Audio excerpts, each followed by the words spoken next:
तुमने तो बहुत कृपा की हम पे, तुम तो सब कुछ पता लगा कर आ गए। हमने तो खाली ये देखने के लिए भेजा था कि सीता कहाँ है। हनुमान जी सब कुछ पता करके आ गए। लंका कहाँ है, लंका कितनी बड़ी है, लंका में कितने द्वार हैं, लंका में कितने सैनिक हैं, कितने राक्षस हैं। राक्षसों में उन्होंने 12 आना यानी कि 75% सैनिकों को तो मार दिया था, 20-25% बचे थे बस। तो ये भी पता लगा दिया कि कहाँ से जाएगी हमारी सेना, किस प्रकार से रावण की सेना पर हम जो है युद्ध करेंगे, रावण की सेना के साथ किस प्रकार इसकी सेना खत्म होगी, फिर हम रावण को किस प्रकार से मारेंगे। सब कुछ पता लगा कर आ गए श्री हनुमान जी। हनुमान जी ने कहा प्रभु अब तो बस चलना है। भगवान को सारी बात बताई आकर विभीषण जी, क्षमा चाहूंगा, जामवंत जी ने। जामवंत के वचन सुहाए, श्री गोस्वामी जी लिखते हैं, नहीं ये चौपाई तो सुंदरकांड की चौपाई।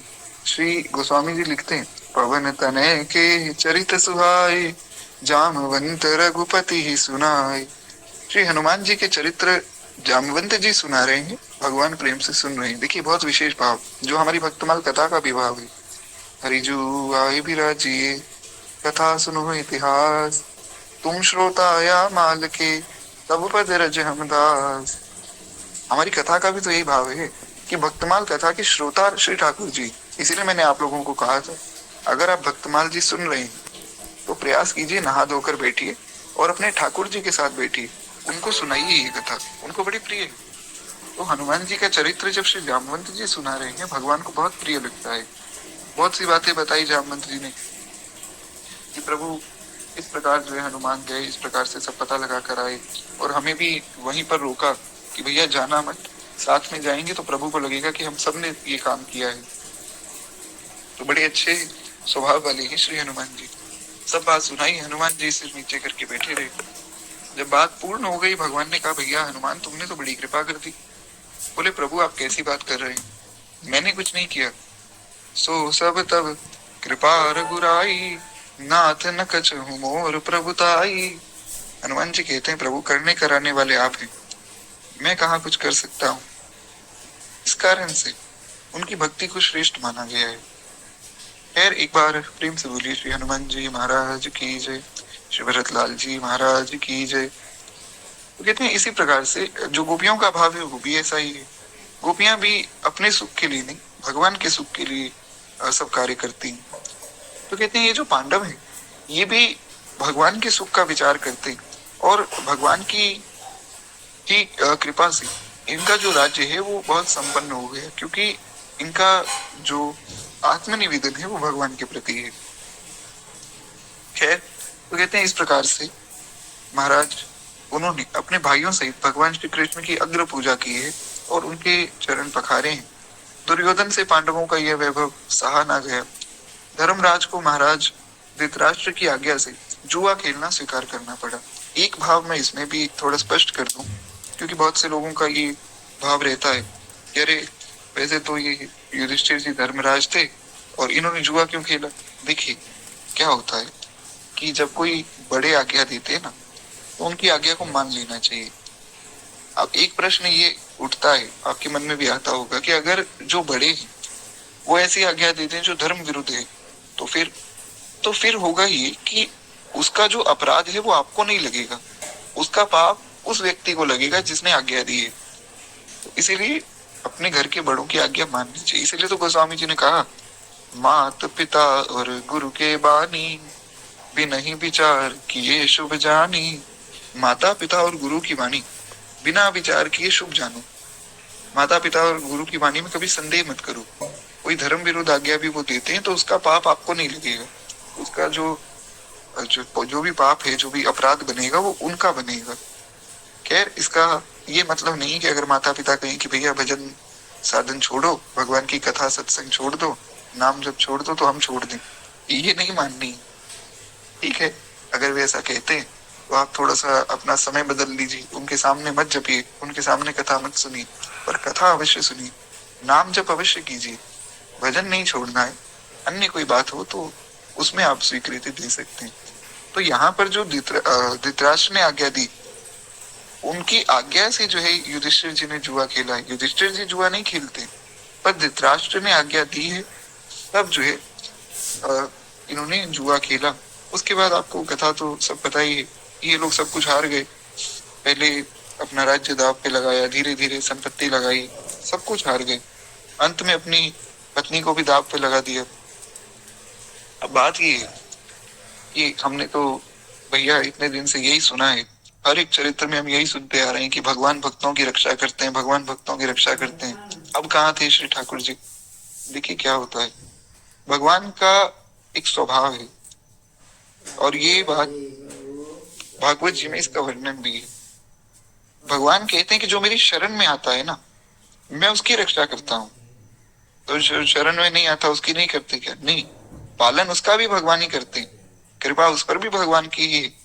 पर जो विशेष कृपा है वो उसी पर होती है जो शरण में आता है। भैया एक व्यक्ति जो है शरण में आया, अपना जीवन समर्पित कर दिया, एक व्यक्ति जिसने भगवान को दिन रात गाली दी, तो अगर दोनों को ही समान फल मिलेगा तो जो पहला व्यक्ति वो कहेगा मैं शरण में जाऊं क्यों, मैं तुम्हें अपना जीवन अर्पण करूं ही क्यों, जब उसको भी यही मिल रहा है, मुझे भी यही मिल रहा है, तो मैं भी वैसा ही बन जाता हूँ। इसलिए जो शरण में आते हैं ना, उनको ही विशेष लाभ मिलता है। भगवान ने कहा है, भगवत गीता 9वां अध्याय 26वां श्लोक, भगवान कह रहे हैं कि ये भजंती तुमा भक्ता मैते तेषु चापे हूँ अर्जुन समूहम सर्वभूतेषु न मे द्वेष्योस्ति न प्रिय। ना तो मेरा कोई प्रिय है ना मेरा कोई द्वेषी है, मैं सबको समान भाव से देखता हूँ। परंतु ये भजंती तुमा भक्ता, अगर तुम मेरे भक्त हो ना, तो फिर जो है मैं तुमसे अधिक प्रेम करता हूँ। भगवान भक्तों के प्रति थोड़ा सा झुक जाते हैं। एक बार हुआ क्या कि जब ये महाभारत का युद्ध होने लगा था ना, तो दुर्योधन ने भगवान से कहा कि प्रभु,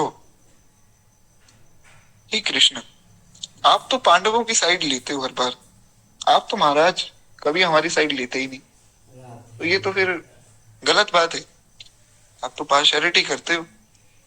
तो भगवान बोले हाँ, मैं भक्तों के प्रति झुक जाता हूँ, और इसमें ये कहने में मुझे कोई शर्म नहीं है। चाहे मैं भगवान हूँ, पर जो मेरा भक्त है, जो मेरा शरणागत है, उसकी रक्षा के लिए मैं उसकी ओर झुक जाऊंगा। और जो मेरे भक्त का दुश्मन है वो मेरा दुश्मन है, यानी कि तुम मेरे बैरी हो, और जो मेरे भक्त का मित्र है वो मेरा मित्र है। हमने गज और ग्राह की कथा कल सुनी, तो गज और ग्राह में गज का कल्याण तो हुआ ही क्योंकि वे भक्त हैं, लेकिन पहले कल्याण हुआ ग्राह का। क्यों? क्योंकि वो भक्त के आश्रित हो गया, उसने भक्त के चरण पकड़ लिए, चाहे किसी भी भाव से पकड़ लिए, पर चरण तो पकड़ लिए ना।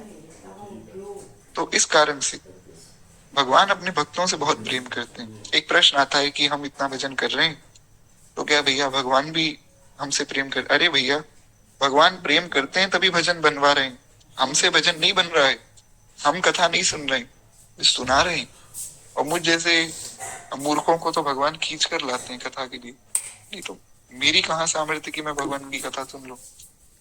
तो खैर ये सब श्री ठाकुर जी की कृपा से ही हो रहा है। एक बार प्रेम से बोलिए भक्त वत्सल भगवान की जय। तो कहते हैं कि हाँ, हम सुन रहे थे कि इस प्रकार से भगवान के जो शरणागत हैं, भगवान उनकी रक्षा करते। अब इन्होंने एक बार भी विचार ही नहीं किया, अरे भाई जुआ खेल रहे हैं तो भगवान को बुला लेते हैं। अगर मान लीजिए भगवान को ये लोग बुलाते और भगवान इनकी तरफ से जुआ खेलते, तो क्या भगवान हार जाते? भगवान भगवत गीता में 10वें अध्याय में बता रहे हैं, श्लोक तो मुझे थोड़ा विस्मृत हो रहा है, उस श्लोक में भगवान कह रहे हैं कि जुआरियों छल में मैं जुआ हूं, छल के जितने भी मार्ग हैं उनमें सबसे कुटिल मार्ग है जुआ। भगवान कहते हैं मैं जुआ हूं। तो एक तरफ है दुर्योधन की तरफ से खेल रहे हैं मामा शकुनी, तो ये लोग कह देते भैया हमारी तरफ से खेलेंगे श्री कृष्ण। तो एक तरफ तो मामा शकुनी और एक तरफ श्री ठाकुर जी। अब आप बताइए कौन जीतेगा? क्या मामा शकुनी की इतनी हिम्मत थी कि वो भगवान से जीत जाए? ऐसा स्वप्न में भी सोचना अपराध है। जी बिल्कुल, श्री ठाकुर जी जीत। पर खैर जो भी होता है सब मंगल में ही होता है, जो भगवान के आश्रित है उनका कभी अमंगल नहीं होता है। इसमें एक भाव ये भी है कि भगवान जो है अपने भक्तों की महिमा बढ़ाना चाहते हैं, संसार को दिखाना चाहते हैं। इस कारण से भगवान ऐसी कुछ लीलाएं करते हैं जिसमें हमें ऐसा लग सकता है कि भगवान ने सहायता नहीं की, पर ऐसा है नहीं। तो कहते हैं इस प्रकार से महाभारत का जो है युद्ध का भी एक भाव भगवान के मन में आया कि अब जो है इन्होंने जुआ खेलकर और छल किया है इनके साथ, तो अब युद्ध होगा। लेकिन इतने में ये लोग तो जुए में हार गए। फिर इनको ये वचन देना पड़ा कि जुए में जो भी हारेगा वो 12 वर्ष का वनवास और 1 वर्ष का अज्ञातवास उसको व्यतीत करना पड़ेगा। अज्ञातवास में क्या होता है, जैसे 12 वर्ष का वनवास है वो तो जैसे भगवान का वनवास हुआ वैसा ही। अज्ञातवास में ये होता है कि अगर आप जो है किसी भी राज्य में रह रहे हैं तो आपको छिप कर रहना पड़ेगा। इस प्रकार से रहना पड़ेगा कि किसी को पता ना लगे कि आप कौन है, क्योंकि अगर पता लग गया अज्ञातवास का तो फिर आपको पुनः 12 वर्ष का वनवास और 1 वर्ष का अज्ञातवास, और फिर पता लग गया तो फिर 12 वर्ष का वनवास 1 वर्ष का अज्ञातवास, ऐसा होगा। तो इसलिए इन्होंने बहुत प्रयास भी किया था दुर्योधन आदि ने ढूंढने का, पर ये ढूंढ नहीं पाई। और जो विराट का युद्ध मैंने भी आपको बताया था, तो जो विराट का युद्ध हुआ वो फिर तब तक इनकी अवधि पूर्ण हो चुकी थी। कहते हैं ये अवधि समाप्त हो जाने पर जब दुर्योधन जो है उनका राज्य लौटाने को राजी नहीं हुआ, तब महाभारत का युद्ध हुआ है। उस युद्ध में कौरव मारे गए, युधिष्ठिर जो है सम्राट हुए, 36 वर्ष तक उन्होंने राज्य किया है। और इसके बाद जब पता लगा कि भगवान श्री कृष्ण परम धाम पधार गए, तब पांडव भी जो है अर्जुन के पुत्र परीक्षित को राज्य देकर सब कुछ छोड़कर हिमालय की ओर चल दिए। अब आगे की जो कथा है वो थोड़ी सी विशेष है, थोड़ा सा ये ध्यान से हम लोग सुने, क्योंकि इतनी कथा तो आप लोग पहले भी सुन चुके हैं, तो इसलिए मैंने बहुत ज्यादा विस्तार नहीं किया। तो आगे की जो कथा है उसको थोड़ा सा ध्यान से सुनिएगा। खैर एक बार प्रेम से बोलिए भक्त वत्सल भगवान की जय। ये जो इनका वनवास था ना और जो अज्ञातवास था, उसमें भगवान ने पद पद पर पांडवों की सहायता की है। और भगवान ने इनको वचन भी दिया था कि देखो आपको कहीं मेरी आवश्यकता हो ना तो आप मुझे याद करना। श्री लोमश महर्षि जो है वो पुरोहित के रूप में रहे हर जगह। तो ये सब वर्णन जो है महाभारत में आता है। अगर आप में से कोई पढ़ना चाहे तो आप लोग पढ़ सकते हैं, बड़ा सुंदर वर्णन है। महाभारत के विषय में भी मैं एक बात बता दूं, महाभारत जो है वो पंचम वेद माना गया। 4 वेद है ना, तो 4 वेद तो हर व्यक्ति पढ़ नहीं सकता है क्योंकि सबका अधिकार नहीं, लेकिन महाभारत को पंचम वेद माना गया है। महाभारत में इतने सूत्र हैं धर्म के, ऐसा लगता है कि मानो पूरा का पूरा वेद ही लिख दिया है श्री व्यास जी ने। तो इसलिए महाभारत बड़ा अद्भुत ग्रंथ है। बहुत से लोगों के मन में भ्रांति रहती कि घर में महाभारत रखेंगे तो महाभारत हो जाएगी। पहली बात तो ये कि भैया सबके घर में महाभारत हो ही रही है लगभग, जो लोग महाभारत नहीं पढ़ते, तो इसलिए रखनी चाहिए और पढ़नी भी चाहिए। सपरिवार अगर सब पढ़ेंगे तो बल्कि समृद्धि आएगी, भगवान की भक्ति आएगी। बहुत महिमा है महाभारत की। है तो कहते हैं इस प्रकार से पांडवों ने प्रस्थान किया है, परीक्षित जी को राज्य दिया है। परीक्षित जी की कथा भी हम आगे सुनेंगे। कहते हैं भगवान श्री कृष्ण चंद्र तो धर्म और भक्ति के साथ हैं। जहाँ धर्म है वहीं श्री कृष्ण है, जहाँ श्री कृष्ण है वहीं धर्म है। यही भाव जो है भगवत गीता के 18वें अध्याय का जो अंतिम श्लोक है उसमें भी यही भाव है। कहते हैं पांडवों में धर्मराज युधिष्ठिर साक्षात धर्मराज थे और भगवान के अनन्य भक्त भी थे। अर्जुन तो श्री कृष्ण के प्राण प्रिय सखा भी थे, क्योंकि अर्जुन जो है वो नर और नारायण में नर अवतार है। हमने 24 अवतारों की जो कथा सुनी थी उसमें हमने नर नारायण की कथा भी सुनी थी, अगर आप लोगों को याद हो तो वहां भी मैंने आपको बताया था कि ये जो नर है यही आगे चलकर अर्जुन बनेंगे और नारायण तो नारायण है ही, नारायण तो हमारे श्री ठाकुर जी हैं ही महाराज।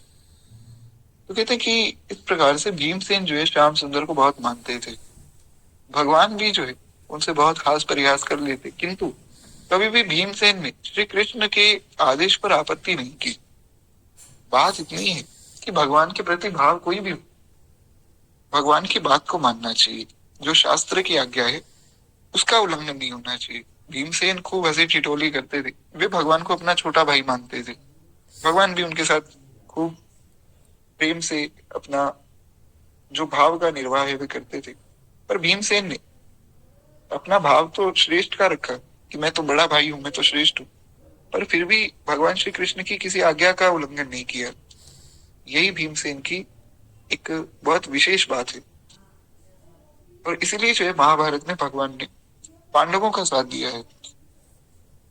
कहते हैं भगवान भी खूब प्रेम से भीमसेन से जो है हास परिहास करते, कोई युधिष्ठिर या कृष्ण का अपमान करे तो ये भीमसेन को तनिक भी सहन नहीं होता था, क्योंकि बाकी सब तो भीम जी से छोटे थे, युधिष्ठिर जी बड़े थे और श्री कृष्ण से उनका एक विशेष प्रेम था, तो इसलिए उनका अपमान भी सह नहीं सकते थे। कहते हैं जब राजसूय यज्ञ में शिशुपाल श्याम सुंदर को अपशब्द कहने लगा, तब भीम ने क्रोध से गदा लेकर उसे मारने का उद्यत भी किया था, तब भगवान ने रोक दिया। भगवान ने कहा कोई बात नहीं भैया, इसका अंतिम समय ही है, आप निश्चिंत रहो।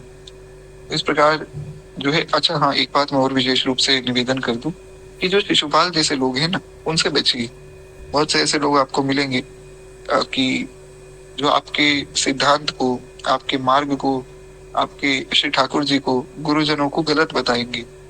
देखिए उनसे बचना चाहिए। शास्त्र का सिद्धांत है कि अगर गुरु निंदा और संत निंदा कहीं हो रही, कहीं भगवत निंदा हो रही, भगवान शिव की निंदा हो रही, तो जो निंदा कर रहा है उसकी जीभ काट दो, कोई दिक्कत नहीं, काट देनी चाहिए। नहीं काट सकते तो वहां से भाग जाओ, निंदा सुननी नहीं। आप जितनी निंदा गुरुजनों की, संतों की, श्री शंकर भगवान की, श्री ठाकुर जी की सुनेंगे, उतना ही आपका मन जो है दूषित हो जाएगा। तो इसलिए हमें ना तो किसी से निंदा सुननी है और ना ही करनी है, ये बात का विशेष ध्यान रखना चाहिए। तो जो लोग हमारे सिद्धांत का अपमान करें, उनसे भी बचिए। कहते हैं इस प्रकार से पांडवों की भक्ति की कोई क्या प्रशंसा करेगा, जिनके प्रेम वश होकर स्वयं त्रिभुवन नाथ द्वारकेश उनके दूत बन गए, सारथी बन गए, सब प्रकार से उनकी रक्षा करते रहे। उनके सौभाग्य की क्या सीमा है, आप सोचिए। भगवान दूत बनकर गए, भगवान ने कहा कि चलो मैं शांति का एक प्रस्ताव रखता हूँ। भगवान के मन में ये नहीं था कि शांति हो, भगवान चाहते थे युद्ध हो। भगवान चाहते थे का मतलब होगा ही। भगवान का संकल्प इतना दृढ़ है कि संकल्प से ही सब कुछ होता है, भगवान को कुछ करना नहीं पड़ता है। भगवान ने संकल्प किया कि एको हम बहुश्याम, मैं एक हूँ बहुत हो जाऊं, अनंत कोटि ब्रह्मांड की महाराज रचना हो गई। भगवान ने संकल्प किया कि अब बहुत हो गया ये खेल, इसको बंद कर देते हैं, अनंत अनंत कोटि ब्रह्मांड नष्ट हो गए। भगवान ने संकल्प किया कि युद्ध होगा तो युद्ध होगा, इसलिए जब अर्जुन ने अपने शस्त्र फेंक दिए थे, तो भगवान ने कहा कि अर्जुन तुम ये नपुंसकता की बातें छोड़ो, युद्ध करो। और अगर तुम युद्ध नहीं करोगे तो तुम्हें क्या लगता है कि ये लोग मरेंगे नहीं? मैं मन में सोच चुका हूं कि ये मरेंगे, तो मतलब ये मर के ही रहेंगे। अब इनको कोई नहीं बचा सकता है, क्योंकि मैंने ये निश्चय कर लिया कि ये मरेंगे। तुम युद्ध नहीं करोगे तो कोई बात नहीं, युद्ध कोई और करेगा, पर इनकी मृत्यु तो आज निश्चित है, जो होना है सो होना ही। तो इसलिए हमें भगवान के आश्रित रहना चाहिए। राम कीन चाहि सो होई, करे अन्यथा अस नहीं कोई। गोस्वामी जी कहते हैं कि जो राम जी करना चाहते हैं ना, वही होता है, उसका विरोध कोई नहीं कर सकता है, होके वही रहेगा। खैर इस प्रकार से जो है भगवान जिनकी रक्षा के लिए आए, भगवान जिनके दूत बन गए, भगवान अर्जुन के सारथी भी बने, तो जिनके सारथी बन गए उनका क्या सौभाग्य होगा।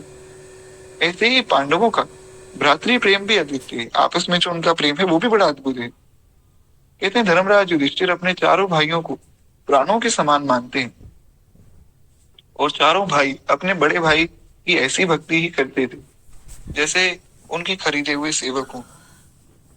तो ये चारों भाइयों का आपसी जो प्रेम है, ये बड़ा अद्भुत है, और इसी कारण से श्री भगवान से भी इनका प्रेम बड़ा अद्भुत था। जब तक हमारे घर में हम लोगों से लड़ रहे हैं और हम सोचे भैया भगवान से हम प्रेम कर लेंगे, तो वो कैसे बनेगा? जब तक हम संसार में भगवान को देख नहीं पा रहे हैं, तो भगवान से प्रेम कर कैसे पाएंगे? इसलिए ये समझना है कि सब रूपों में श्री ठाकुर जी ही बैठे हैं महाराज।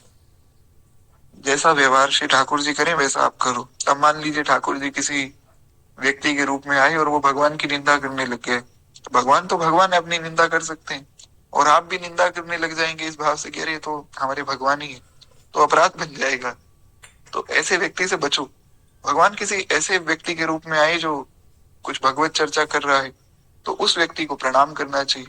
भगवान किसी ऐसे व्यक्ति के रूप में आए जो आपको सद्मार्ग दिखा रहा है, तो आप जो संत गुरुजन है हमारे, उनको आप प्रणाम कीजिए। किसी ऐसे व्यक्ति के रूप में आए जो आपको गलत बात सिखा रहा है, तो उनसे दूर भाग जाइए। तो जैसा व्यवहार श्री ठाकुर जी जिस रूप में करते हैं, वैसा हमें करना चाहिए। इससे क्या है कि पूरे संसार में आपको भगवान ही भगवान दिखेंगे। दूसरी बात, आपका भाव दूषित नहीं होगा। हर रूप में जब भगवान का दर्शन होगा, तो स्वतः ही भगवान का स्मरण होता रहेगा। खैर, एक बार प्रेम से बोलिए भक्त वत्सल भगवान की जय।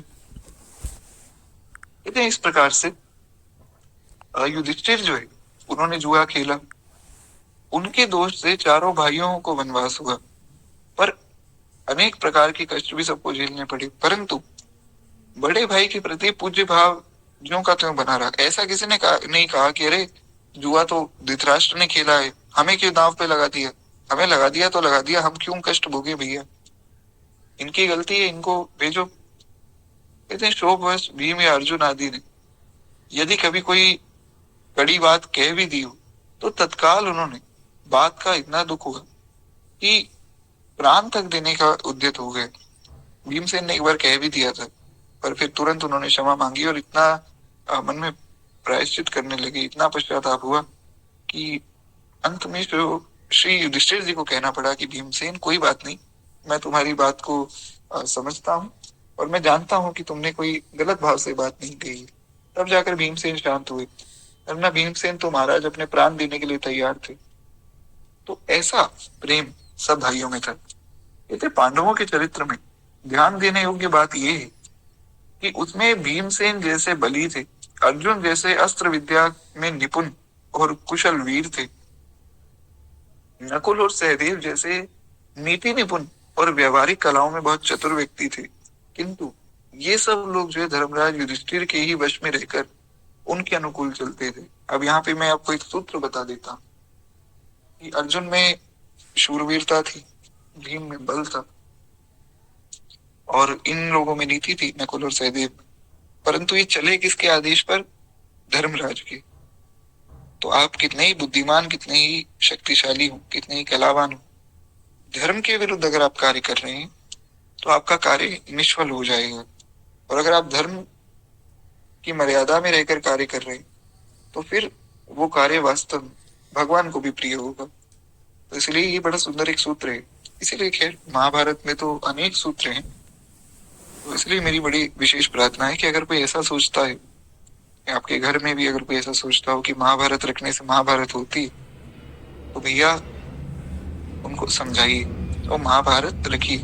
ठीक है, अगर आप नहीं पढ़ सकते हैं तो कोई बात नहीं, कभी भगवान कृपा करेंगे तो हम लोग महाभारत भी सुन लेंगे। पर ये सब जो भ्रांतियां हैं इनसे बचना चाहिए। महाभारत भगवत स्वरूप है तो उनका अपमान नहीं करना चाहिए। खैर, कहते हैं इस प्रकार से धर्मराज श्री कृष्णचंद्र को ही अपना सर्वस्व मानते थे और उनके ही अधीन थे। कहते हैं वे कृष्ण की इच्छा के अनुसार ही चलते थे। भगवान में भक्ति होना और भगवान के प्रति संपूर्ण रूप से आत्मसमर्पण कर देना ही धर्म का लक्ष्य है। धर्म, अर्थ, काम और मोक्ष, हम लोग जो चार पुरुषार्थ सुनते हैं वो साधारण मनुष्यों के लिए अलग होते हैं और वैष्णवों के लिए अलग होते हैं। कैसे? सबसे पहले धर्म, वैष्णव का धर्म क्या है? सामान्य जीव का धर्म यही है कि वो घर परिवार में रहे, घर परिवार की सेवा करे और बस। वैष्णव का धर्म ये है कि वो जो भी करे श्री ठाकुर जी की प्रसन्नता के लिए करे, हमारा उसमें कोई निजी स्वार्थ ना हो। दूसरी बात, अर्थ, सामान्य जीव अर्थ कमाता है ताकि वो सुख भोग कर सके, वैष्णव अर्थ कमाता है ताकि वो संत सेवा, गो सेवा, विप्र सेवा आदि कर सके। उसके बाद काम, काम का मतलब कामनाओं से है, व्यक्ति अपने कामना की पूर्ति करता है। लेकिन वैष्णव के मन में तो कामना ही नहीं होती, उसकी कामना तो यही होती है कि श्री ठाकुर जी किस प्रकार से जो है प्रसन्न रहे। तो इसीलिए जो वैष्णव है उनका काम भी अलग है। उनका काम कोई भौतिक काम नहीं, उनका काम अलौकिक काम है। उनका जो भाव है वो भगवान की सेवा का भाव है। इसलिए तो श्री मीराबाई कहते हैं, चाकर रह सो बाग लगा सो। कितनी सुंदर बात कि प्रभु मैं आपकी चाकरी करना चाहती हूँ, उससे मेरा कोई लाभ नहीं है, आपकी सेवा होगी। चाकर रह सो बाग लगा सो, पहली बात मैं आपका बगीचा बनाऊंगी। नित्य उठ दर्शन पासो, श्री वृंदावन की कुंज गलिन में हरि की लीला गासो। श्याम माने चाकर राखो जी, गिरधारी लाल चाकर राखो जी। बड़ा अद्भुत भाव है। मीराबाई कहती हैं, प्रभु मैं तो ये चाहती हूँ किसी प्रकार से आप प्रसन्न रहिए। अगर आप गोपी गीत पढ़ेंगे तो गोपी गीत में गोपियों ने भी तो ये भाव दिया है। गोपियों का कितना सुंदर भाव है। गोपियां कहती हैं, प्रभु हम केवल बस आपकी कथा और आपके सत्संग को ही अपना जीवन समझते हैं, और हम यही चाहते हैं कि किस प्रकार से आप प्रसन्न रहे। हमें कुछ नहीं चाहिए, आप प्रसन्न रहिए। हमने कल सुना भी था इसका विशेष रूप से भाव। अब कथामृतम तप्त जीवनम कवि विड़ीडितम कल्मषापहम् श्रवण मंगलम श्रीमदाततम भुवि गृणीते भूरिदा जना। तो वहां पर जो गोपियों का भाव है वो ये है कि प्रभु आपकी कथा हमारा जीवन है, आपका सत्संग हमारा जीवन है, आप ही हमारा जीवन है। आपको छोड़कर कोई हमारा जीवन नहीं, आपको छोड़कर हमारी खुद की कोई कामना नहीं। ऐसा भाव गोपियों का भी रहा। तो खैर इस प्रकार से जितने भी भक्त वैष्णव हुए उनका काम भी अलग है। हालांकि गोपी गीत में और भी सुंदर सुंदर भाव हैं, पर अभी क्या है, हमें थोड़ा आगे बढ़ना है, तो गोपी गीत को हम प्रणाम करते हैं। उसके बाद है मोक्ष। वैष्णव मोक्ष की कामना नहीं करता है। अर्थ न धर्म न काम रुचि, गति न चाहूं निर्वाण, जन्म जन्म रति राम पद, यह वरदान न आन। श्री भरतलाल जी कहते हैं कि ना तो मुझे अर्थ चाहिए, ना धर्म चाहिए, ना काम चाहिए। तो बोले मोक्ष भी नहीं चाहिए। मेरा बार बार जन्म हो कोई बात नहीं, पर जन्म जन्म रति राम पद, भगवान के चरणों में प्रेम मिले प्रत्येक जन्म में। मैं तो बस यही चाहता हूँ। तो वैष्णव का मोक्ष अलग है। वैष्णव केवल भगवान की सेवा को ही अपना मोक्ष समझता है। और देखिए, जो मुक्ति होती है ना, वो मरने के बाद नहीं होती है। मुक्ति तो महाराज जीते जी मुक्ति होती है। मरने के बाद किसने मुक्ति देखी? जीते जी देखिए जीवन मुक्त होना कैसा लगता है। मैं जैसे आपको एक उदाहरण दे देता हूँ। हमारे जो संत हैं, संतों को कभी संतों की मस्ती देखिए, अपने ही आनंद में रहते हैं महाराज। किसी बात की कोई परवाह नहीं, किसी बात का कोई क्लेश नहीं, केवल आनंद ही आनंद है।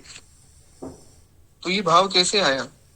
ये भाव आया भक्ति से, भजन से। आप कभी तटिया स्थान जाइए, तटिया स्थान में ना तो कोई आधुनिक यंत्र तंत्र है, और ना ही बिजली है, ना ही कुछ बहुत सुख सुविधा है, पर वहां के जो भी संत हैं, उनके जो आंतरिक भाव है, उसमें क्या आनंद है, तो वे ही जानते हैं, या श्री ठाकुर जी ही जानते हैं। एक बार प्रेम से बोलिए वत्सल भगवान की जय। तो इस प्रकार से पांडवों का चरित्र यहाँ पूर्ण होता है। आगे श्री महर्षि मैत्रेय जी का चरित्र है। मैत्रेय जी का चरित्र बड़ा अद्भुत है। अब देखिए, जैसा कि मैंने कहा था कि प्रयास तो यही था मैत्रेय जी का चरित्र हो जाए। तो अगर आप मुझे 10-15 मिनट देंगे तो हम लोग मैत्रेय जी का चरित्र पूर्ण कर ही देते हैं। क्योंकि क्या है कि फिर जैसा मैंने बताया, शायद एक हफ्ते बाद कुछ 5-7 दिनों का गैप आ जाएगा, तो हम मैत्रेय जी का चरित्र सुन लेते हैं।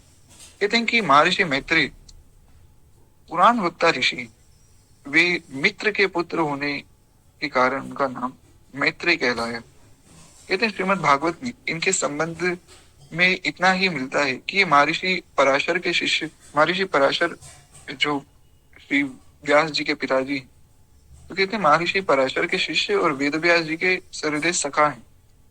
पराशर मुनि ने जो विष्णु पुराण में कहा है, उनके प्रधान श्रोता यही है।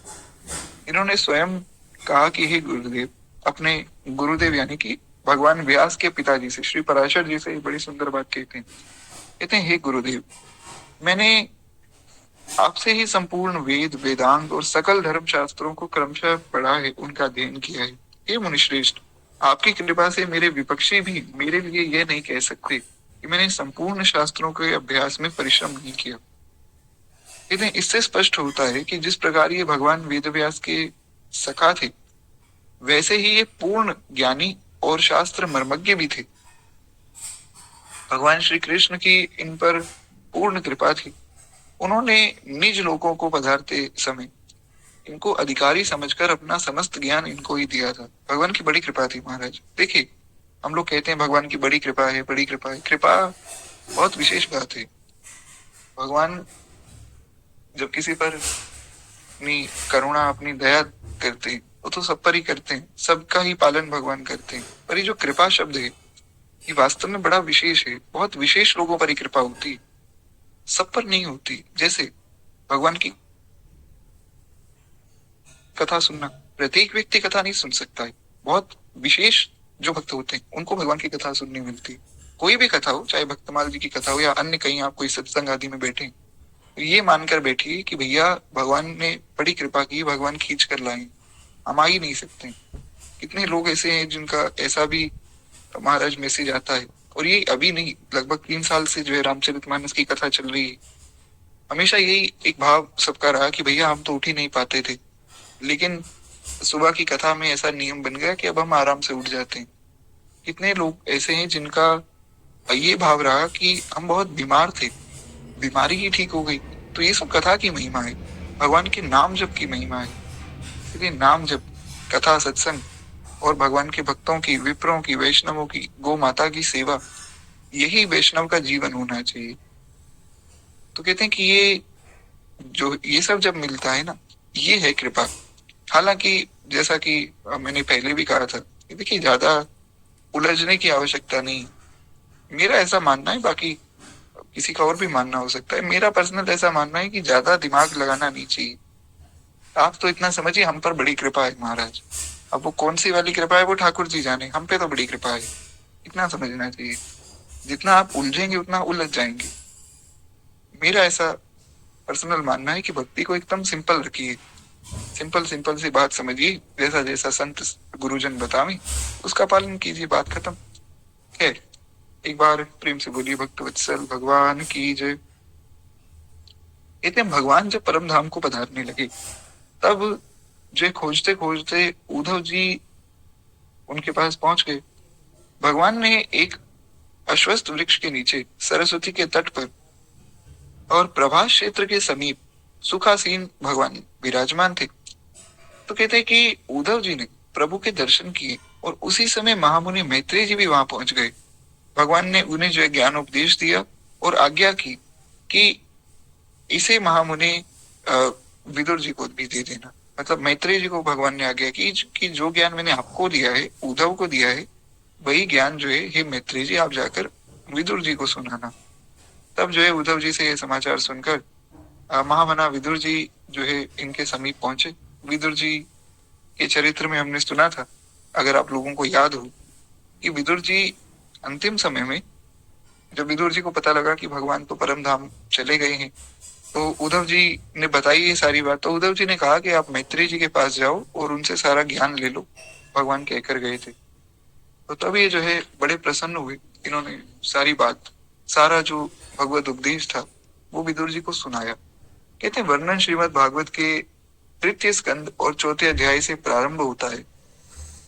महामुनि मैत्रेय नाम ऐसा है जिसे समस्त पुराण पाठक भली भांति जानते हैं। जो पुराण पढ़ते हैं उनको मैत्रेय जी के विषय में सब पता है। कहते हैं मैत्रेय जी ज्ञान के भंडार हैं और भगवान लीलाओं के परम रसिक हैं और भगवान के परम कृपा पात्र हैं।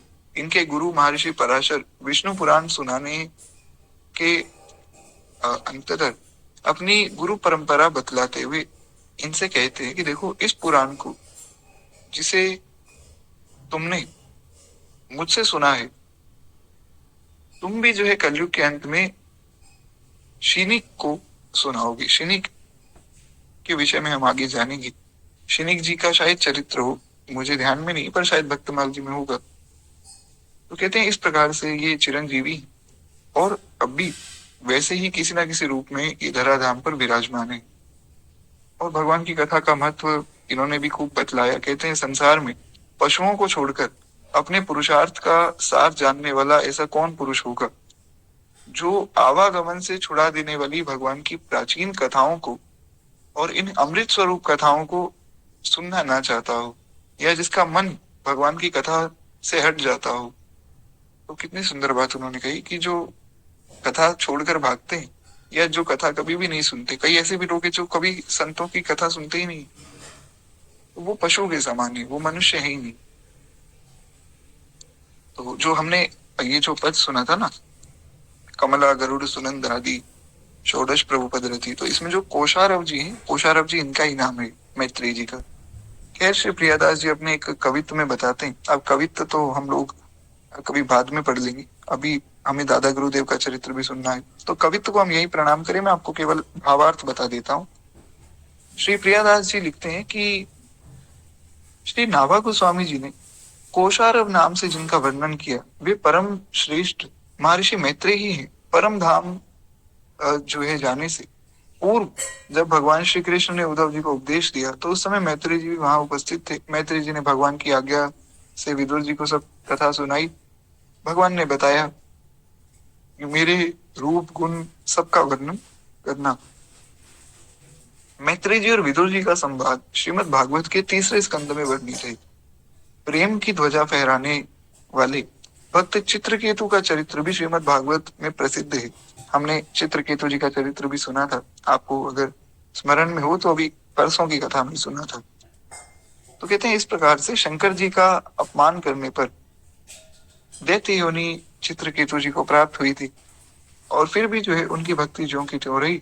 अक्रूर जी और ध्रुव जी ये भी श्रेष्ठ भक्तराज हुए। अक्रूर जी और ध्रुव जी का चरित्र भी हमने सुना था, तो आप लोगों को याद है ना, ये सब चरित्र हम सुन चुके हैं।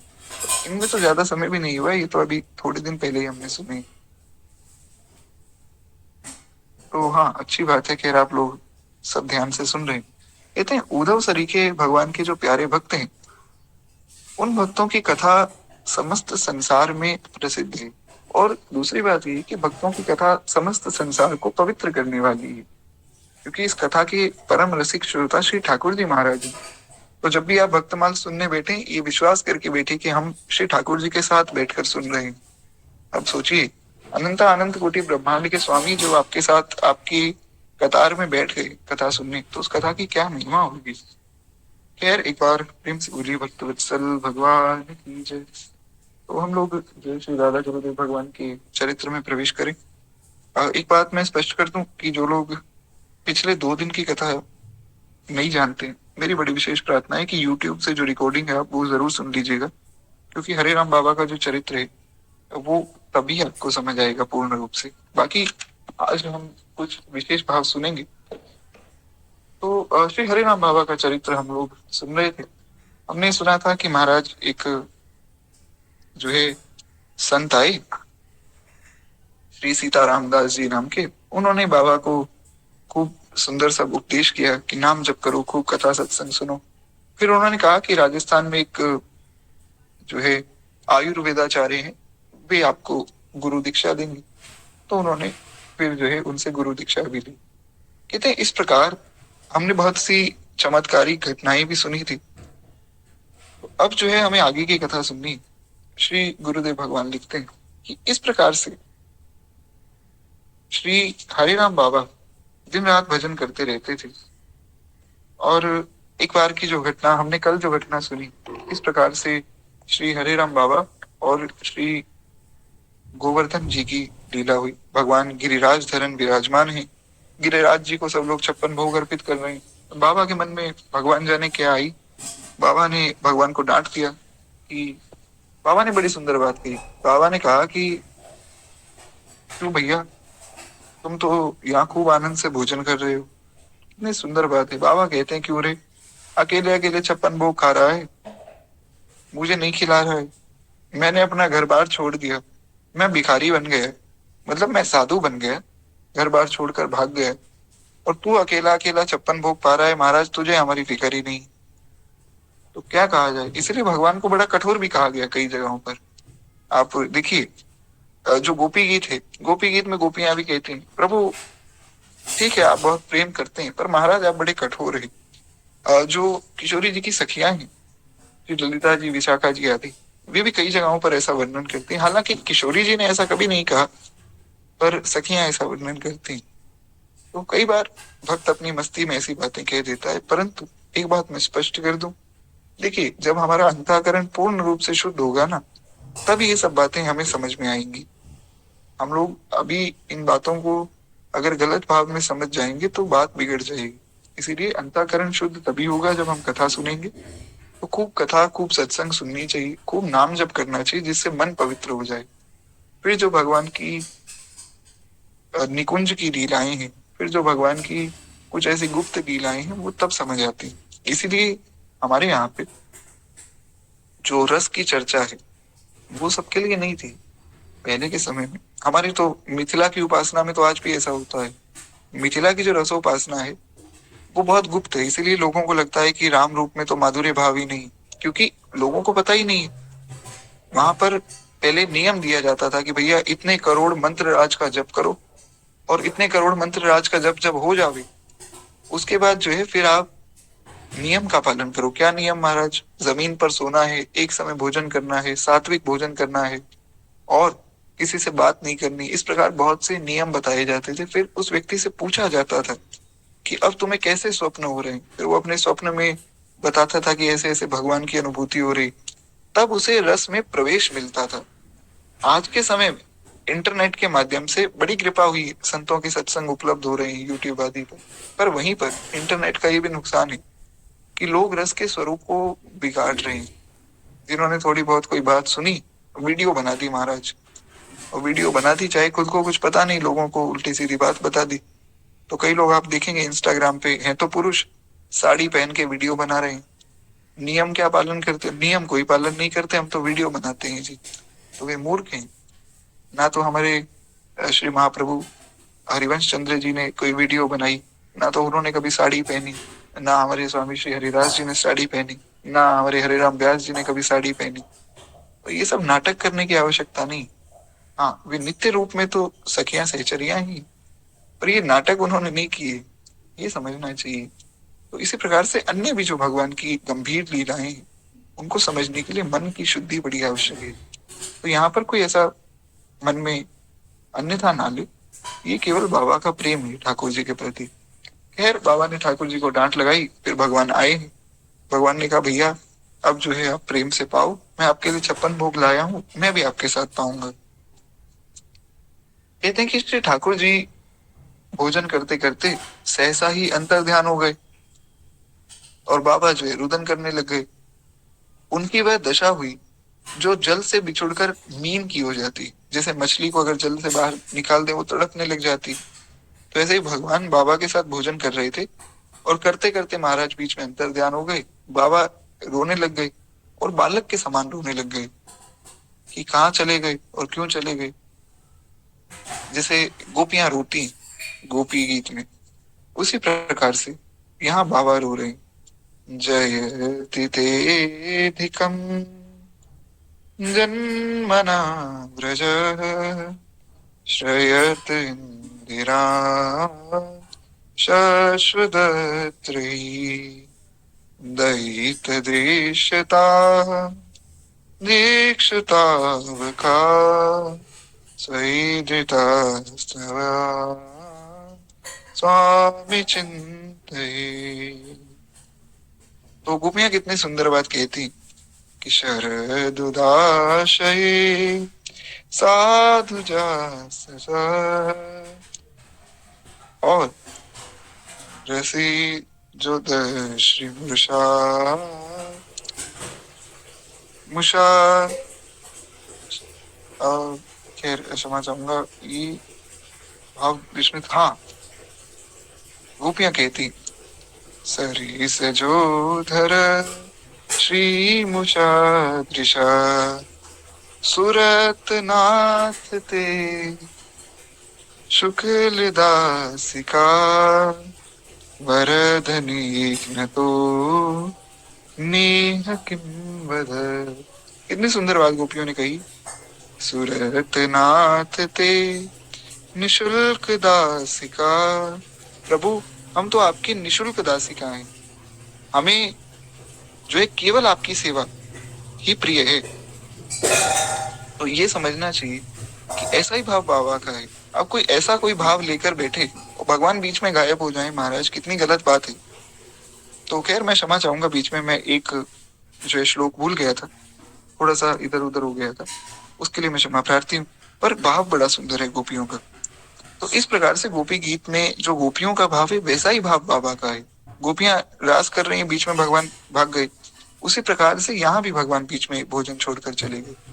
तो कहते हैं कि भैया इस प्रकार से बाबा का ये जो मर्म भेदी रुदन स्वर है, उस नीरव रात्रि में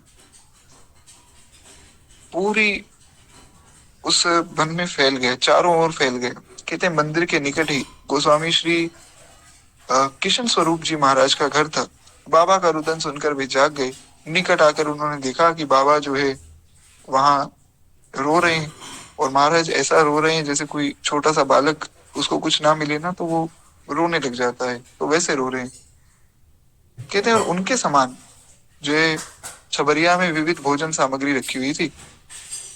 तो जो श्री गोस्वामी जी थे किशन स्वरूप जी, वो हैरान हो गए कि सामने भोजन पड़ा है और ये बाबा रो रहे हैं, बात क्या है। बाबा इतना ही कह पाए कि देखो अभी तो वो यहाँ थे, जाने कहाँ चले गए। किशन स्वरूप जी समझ गए कि बाबा को कोई दिव्य अनुभूति हुई है, इस कारण से शायद इनको भगवान दिखे होंगे, भगवान अंतर्ध्यान हो गए तो ये रो रहे हैं। तो कहते फिर उन्होंने समस्त परिवार के साथ वो भोजन सामग्री ग्रहण की, क्योंकि बाबा जो है भगवान के साथ भोजन पा रहे थे। तो श्री गोस्वामी जी समझ गए कि ये कोई साधारण भोजन नहीं है, ये दिव्य प्रसाद है जिसको भक्त और भगवान दोनों ने पाया है। तो पूरे परिवार के साथ वो भोजन सामग्री, वो प्रसाद ग्रहण किया और अपने आप को धन्य धन्य माना है। कहते हैं इसी घटना का संक्षिप्त वर्णन श्री स्वामी कृष्ण स्वरूप जी ने हमें सुना है। मतलब श्री गुरुदेव भगवान कहते हैं कि ये सारी घटना उन्होंने ही सुनाई थी। खैर कहते हैं इस घटना के बाद बाबा की प्रसिद्धि होने की बहुत सी संभावनाएं थी, क्योंकि भगवान का स्वभाव है संतत दासन देहु बढ़ाई। भगवान अपने भक्तों की खूब प्रसिद्धि करवाते हैं, लेकिन भक्त चाहता है कि मैं छिप कर रहूं, अपना चुपचाप भजन करता रहूं, महाराज किसी को पता ही ना लगे। भगवान चाहते हैं कि मेरा भक्त खूब प्रसिद्ध हो जाए, तो किया क्या जाए। तो अंततः यही होता है, भगवान खूब प्रसिद्ध करवा भी देते हैं। पर ये बिल्कुल अच्छी बात है नहीं।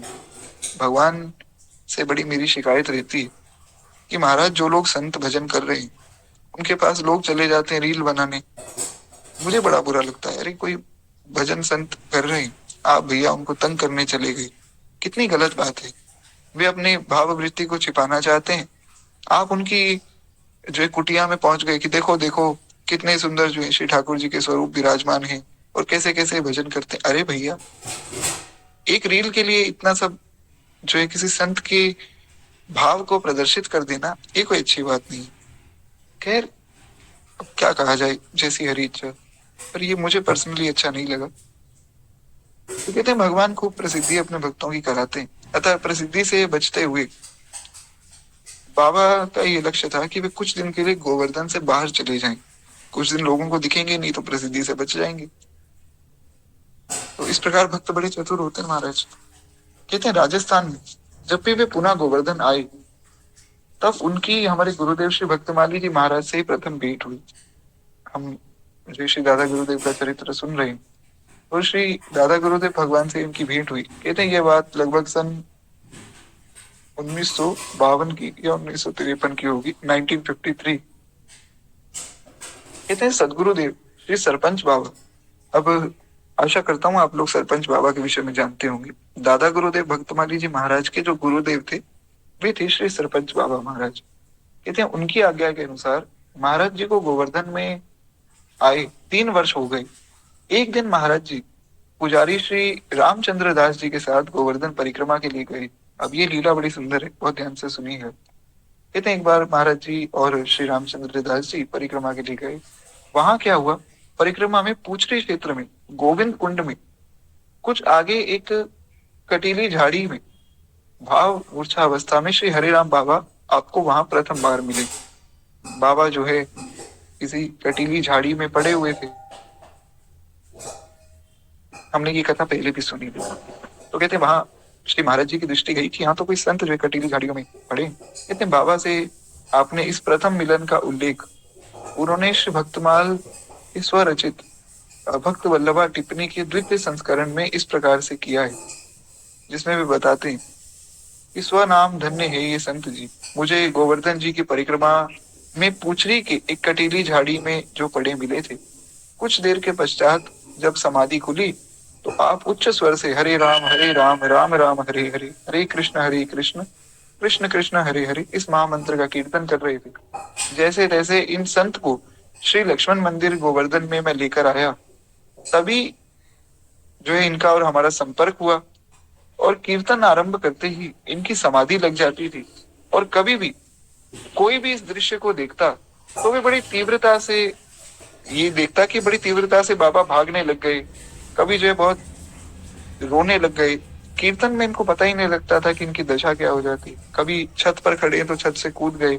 हमने सुना था कल की कथा में कि जो है बाबा नदी के किनारे खड़े हैं और देखा कि नदी का स्वरूप बड़ा सुंदर है, जैसे श्री श्याम सुंदर हमारे एकदम नील वर्ण के हैं, वैसे ही ये नदी एकदम नील वर्ण की है। तो बाबा के मन में आया, चलो इस नदी का आस्वादन किया जाए। तो महाराज सीधा नदी में ही छलांग लगा दी। अगर आपको ध्यान हो तो चंबल नदी की जो कथा हमने सुनी थी परसों, तो कहते हैं इस प्रकार से इनकी भाव दशा ऐसी होती थी। कहते हैं कभी कुएं में, कभी तालाब में, कभी नदी में जाकर कूद जाते,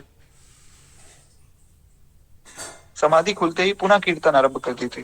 दोनों महापुरुषों का यह मिलन एक दिव्य घटना है। कहते हैं इसके पश्चात दोनों ही अभिन्न सहचर के समान सदा ही साथ रहे, ना केवल बाहर से अपितु दोनों अंतर्मन से भी भगवदीय प्रेम की डोरी में एक साथ गुथे हुए थे। मुझे केवल 1 मिनट दीजिए।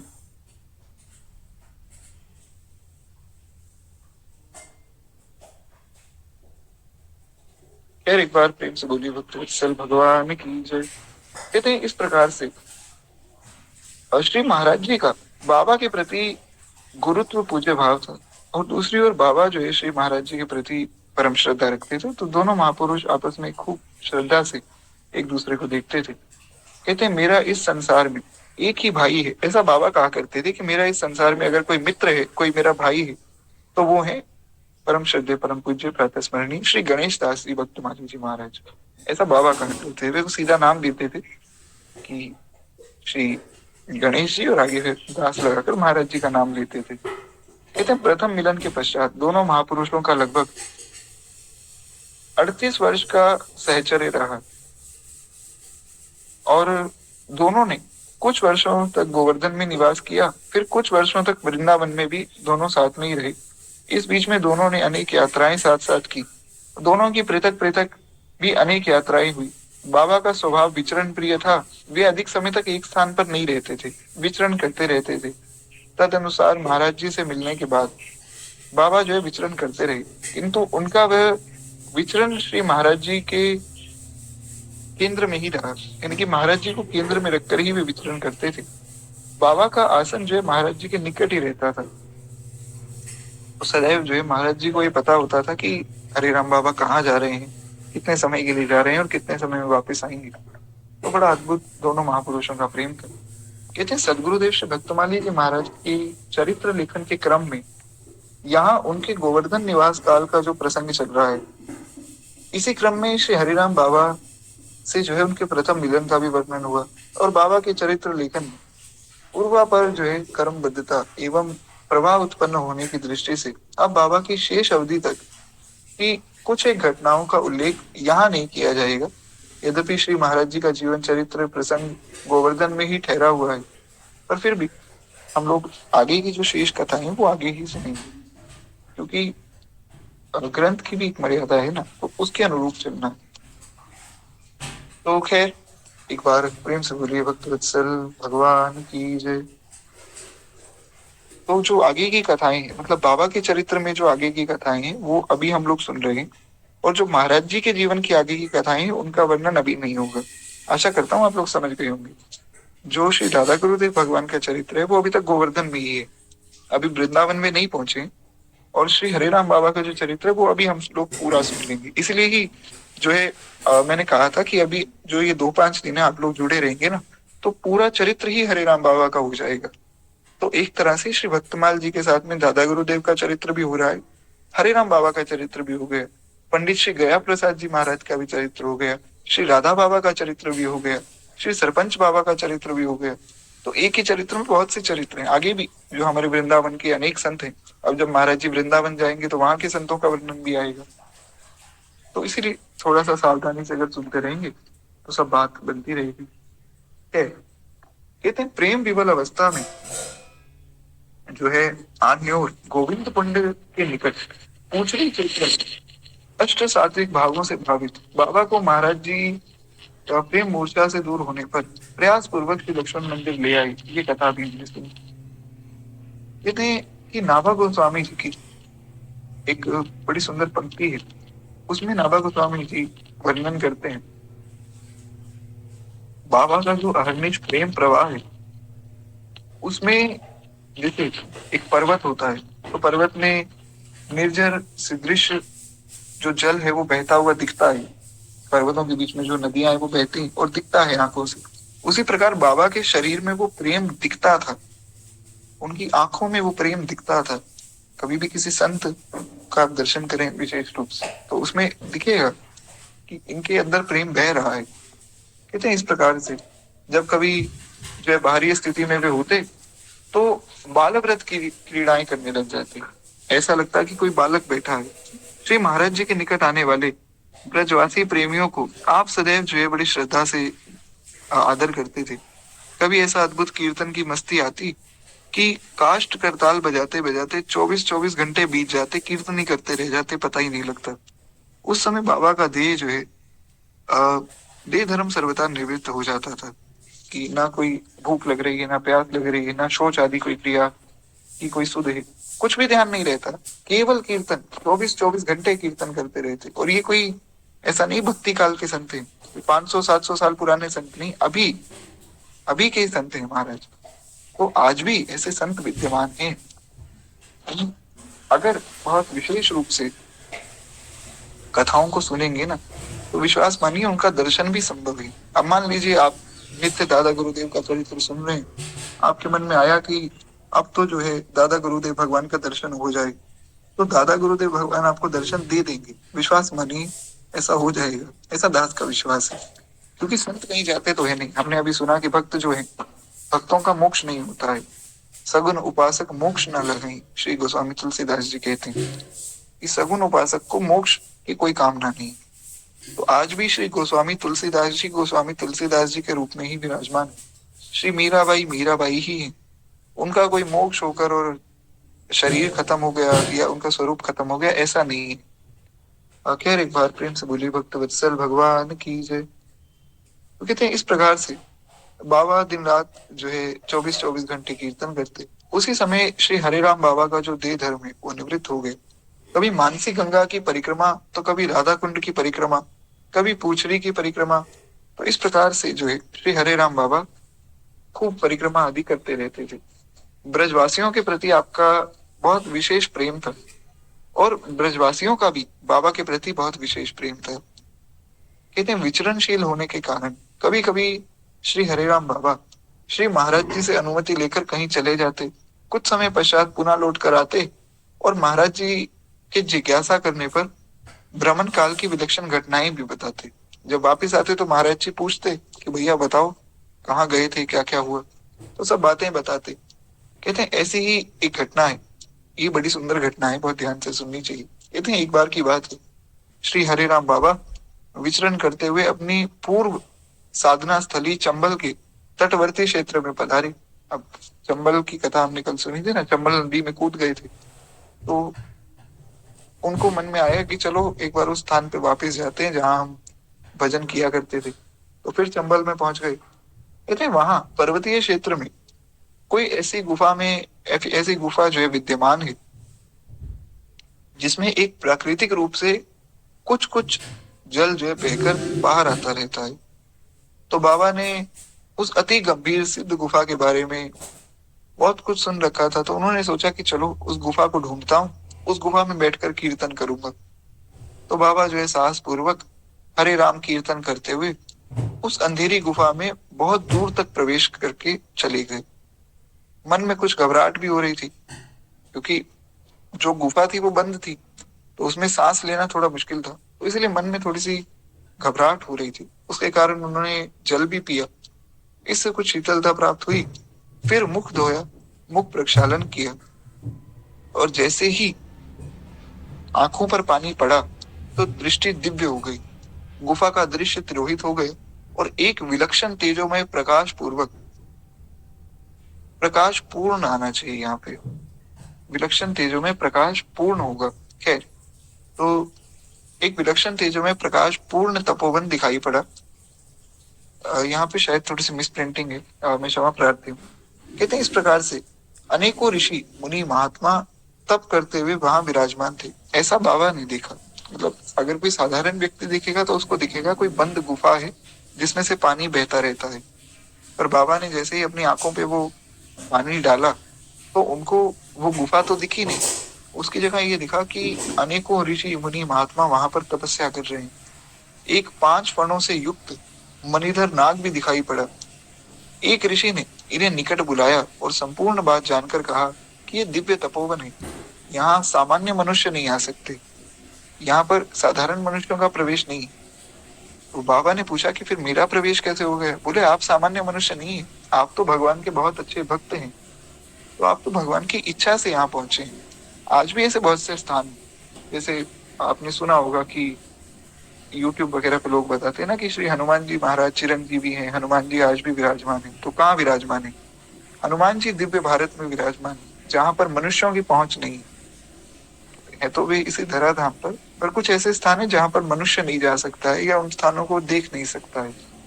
जैसे कैलाश मानसरोवर, बहुत से लोगों ने प्रयास किया, कैलाश मानसरोवर में आज तक कोई जा ही नहीं पाया। तो खैर, कहते हैं इसी प्रकार उन ऋषि ने बताया कि देखो बाबा, तुम भगवान की इच्छा से यहाँ पहुंचे हो, किंतु अब बाहर तो आप भी नहीं निकल सकते। आप एक बार यहाँ आ गए, अब आप बाहर नहीं जा सकते, अतएव यहीं रहकर आप भजन करो। बाबा 3 वर्ष तक कंदमूल फल आहार करते हुए सिद्ध ऋषि मुनियों के सेवित उस वन में ही विराजे। सोचिए वे कितने पवित्र होंगे कि जो सतयुग के ऋषि मुनि हैं उनके साथ बैठकर बाबा भजन कर रहे हैं। इतनी पवित्रता उनके शरीर में आ गई थी केवल भगवान के नाम जप के कारण। उन्होंने कोई यज्ञ हवन नहीं किए, उन्होंने केवल नाम जप किया है, हरे राम महामंत्र का कीर्तन करते थे, उसके प्रभाव से ऐसी दिव्यता आई। अतिशय एकांत में नाम स्मरण का अपूर्व सुख स्वाद मिल रहा था। साथ ही में श्री महाराज जी की प्रेममयी स्मृति भी बार बार आ रही थी, क्योंकि उनके मन में बस यही था कि यहाँ रहकर भजन करने में मुझे कोई दिक्कत तो है नहीं, हम तो साधु हैं, कहीं भी बैठकर भजन कर लें। पर बार बार उनको जो है श्री दादा गुरुदेव भक्तमाली जी की याद आती थी कि एक बार उनसे जरूर मिलना है। तो कहते हैं बाबा के हृदय में महाराज जी के निकट पहुंचने की व्याकुलता उदय हुई। तो वहां विराजमान उन सिद्ध महर्षियों से कुछ छिपी नहीं, क्योंकि सतयुग में तो जो ऋषि मुनि थे वे सब कुछ प्रत्यक्ष देखते थे, तो वे तो सिद्ध लोग थे, उनको तो पता लग गया। उन्होंने कहा कि देखो आपको जो है महाराज जी से मिलना है और आपको बड़ी व्याकुलता हो रही है, हम लोग ये बात जानते हैं, तो आप ऐसा करो, नेत्र बंद करके बैठ जाओ, सीताराम नाम का श्रवण करते ही नेत्र खोल देना। जैसे ही हम लोग बोले श्री सीताराम तो नेत्र खोलना। बाबा ने नेत्र बंद कर लिए एवं तीव्र गति से नाम जपने लगे, और जैसे ही श्री सीताराम नाम सुनाई देने पर नेत्र खोले तो बाबा को अनुभव हुआ कि हम तो गुफा के द्वार पर ही बैठे हैं, और बहुत देर तक उसी विस्मयकारी घटना को आप याद करते रहे। फिर घूमते फिरते फिर गोवर्धन आ गए। मतलब हुआ क्या था, जब गुफा में गए, अंदर 3 साल तक रहे, भजन किया, तो फिर जब बाहर आना था तो ऋषियों ने कहा देखो आप खूब नाम जपते रहो, आंख बंद कर लो, आंख मत खोलना, क्योंकि ये गुफा का किसी को पता नहीं, गुप्त गुफा है, तो आप दिव्य रूप से इससे बाहर चले जाओगे। तो आंख बंद कर ली। जब आंख खोली तो आवाज आई श्री सीताराम। जैसे ही आवाज आई तो देखा कि वो गुफा वापिस आ गई और वो तपोवन गायब हो गया, और फिर जो है वे विचरण करते हुए गोवर्धन जी आ गए। गोवर्धन निवास काल में उनकी अपनी ही दिनचर्या थी। उनकी दिनचर्या भी बड़ी विशेष थी। कहते हैं प्रातः जो है शौच आदि से निवृत्त होने के बाद वे शौच आदि से निवृत्त होने के लिए पहले तो गोवर्धन की बस्ती से कम 4-5 किलोमीटर दूर जाते, और स्थूल दृष्टि से जो है उनका ये भ्रमण उनके घुमक्कड़ स्वभाव के रूप में देखा जा सकता है, किंतु बाबा का जो है हृदयस्थ निगूढ़ भाव कुछ और ही था। उनको ये भाव था कि ब्रज मंडल में जो है नहाना धोना और ये शौच आदि करना ये ठीक नहीं है। वृंदावन की स्थली है, पवित्र स्थली है, तो यहाँ ये स्नान आदि करना ये अच्छी बात नहीं है। तो एकदम 5-7 किलोमीटर दूर चले जाते थे। यदि श्री सुदामा कुटी में निवास था एवं देह कृत्यों के लिए श्री वृंदावन परिक्रमा पथ से भी दूर जाना पड़ता था। तो ये बाबा के मन का भाव था। कहते हैं वस्तुतः श्री वृंदावन धाम अथवा श्री गोवर्धन धाम आदि लीला स्थलियों के क्षेत्र में उनके भाव प्रवंचित का जो है देह कृत्य करना स्वीकार नहीं था। ये वही बात है जो मैंने अभी आपको बताई। कहते हैं इसी संदर्भ में उनके श्री वृंदावन निवास काल में भी एक ऐसी घटना का उल्लेख है। उन दिनों में तटीय स्थान जो है दालान बाग के पीछे कोई बस्ती थी नहीं।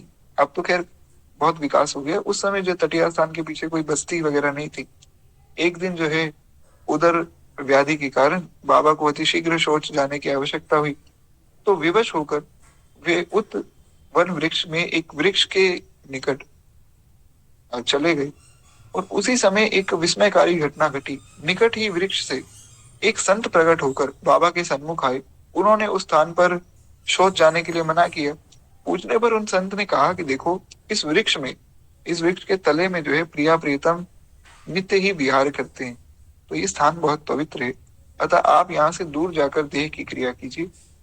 यह घटना से दो बातें जो है स्पष्ट होती हैं। पहली बात तो ये कि किसी भी नियम का निष्ठापूर्वक पालन करने से किसी भी कारणवश अगर कोई विपदा आती है तो भगवान उस विपदा को दूर करते हैं और भगवान की कृपा से जो है हमारी रक्षा होती है। अगर आप किसी नियम को दृढ़ता पूर्वक पालन करते हैं तो भगवान आपके नियम की रक्षा भी करते हैं। दूसरी बात यह है कि वृंदावन की जो वृक्ष लताएं हैं वो केवल वृक्ष लताएं नहीं, वो दिव्य हैं, वो नित्य भगवान की विहार स्थली। तो वृंदावन के जो वृक्ष हैं, जो पेड़ हैं, जो पौधे हैं या कुछ भी श्रीधाम वृंदावन में अगर है तो सब कुछ ही दिव्य है। इसलिए जो है हमारे वृंदावन में बात कही जाती, ये वृंदावन की लीला नहीं मानो यह गुड़ को चीला, या में ऋषि मुनि गए हार रटे जा राधे राधे। वो वृंदावन धाम अपार भजे जा राधे राधे। एक बार प्रेम से बोलिए श्री वृंदावन धाम की जय। तो कहते हैं कि वस्तुतः ऋषि मुनि संत जन ही इन वृक्ष लताओं के रूप में यहाँ भजन कर रहे हैं, और कोई नहीं, संत ही तो हैं। एक बार श्री बरसाना धाम में श्री महाराज जी एवं श्री हरे राम बाबा के साथ इन पंक्तियों का लेखक भी था। वो बाबा ने जो है अपने नियमानुसार प्रातः काल ब्रह्माचल पर्वत के नीचे जाकर देह कृत्य बाबा करने लगे। यद्यपि उस समय जो है बाबा की आयु कुछ जो है 90 या 94 वर्ष की रही होगी। तो कहते हैं शरीर एकदम जीर्ण था। लाठी टेकते हुए जो है पद शून्य दुर्गम पहाड़ी के नीचे उतरना और देह कृत्य के पश्चात पुनः ऊपर चढ़ना, ये उनके लिए बड़ा कठिन था, क्योंकि जो है 94 ईयर्स की उनकी आयु थी, 90 से 94 के बीच में। तो इस आयु में जो है लाठी लेकर पहाड़ी से उतरना, पहाड़ी पे चढ़ना बड़ा कठिन था। पर उस दिन जो है बाबा 2.5-3 घंटे बाद लौट कर नहीं आए। तो महाराज जी को बड़ी चिंता हुई कि भाई 2.5-3 घंटे हो गए, अभी तक बाबा आए नहीं। उन्होंने जो है इस दास को कहा, यानी कि श्री गुरुदेव भगवान को कहा कि भैया जाओ, जाकर बाबा को देख कर आओ कि वो अभी तक आए क्यों नहीं। पर्वत से उतरकर मैंने देखा, मतलब श्री गुरुदेव भगवान ने देखा कि वे जो है दूर खेतों में हाथ में लाठी लिए शौच त्याग मुद्रा में ज्यों के त्यों बैठे हैं, और वे भावावेश में थे। निरंतर कीर्तन करते हुए उनके नेत्र में अश्रुपात हो रहा था। 3-3.5 घंटे तक वे बैठे रहे और कीर्तन करते रहे। उनको पता ही नहीं लगा मैं यहाँ आया क्यों।